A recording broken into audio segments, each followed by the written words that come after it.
In 1898, the magic of gold brought thousands of men into the Yukon to build their gold rush towns on lonely, rugged wastes.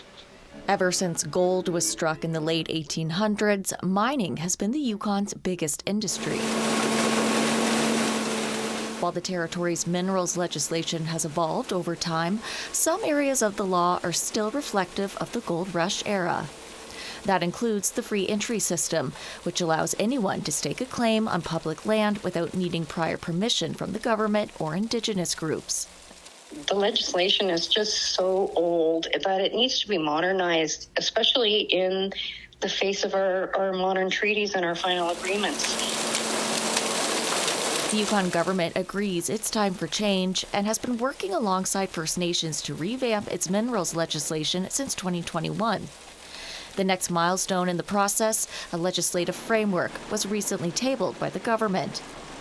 While not an official law, the framework is a roadmap for how the legislation should be developed, while also balancing First Nations rights, industry interest, and environmental protections.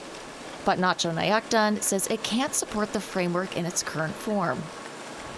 Hope says she couldn't get into specifics because the framework is embargoed, but she did say her nation is calling for a complete overhaul of the Yukon's minerals regime, something she feels the government doesn't want to do in order to serve its own interest and those of industry. I think that they are just continuing to allow the industry to work in a antiquated landscape. Nacho Nayakdan isn't the only one unhappy with the framework. The Yukon Chamber of Mines says it doesn't feel it's been adequately engaged in the drafting of the framework and has concerns surrounding unreasonable consultation schedules for its members. Our members are very busy this time of year. People are trying to learn or earn a year's wages in a 3-month season. While it also couldn't comment on specifics, it did say the framework includes what it feels is sweeping changes that could impact industry. There are certain conventions that industry follows around the world that are important, particularly if we're going to remain competitive. Hundreds died of exposure in the deadly cold of the mountains, but with the fever of gold in their veins, others pressed steadily forward. While some of the territory's mining laws continue to reflect the past, at least for now, Hope feels new and improved minerals legislation can shape the territory's future for the better without compromising First Nations rights.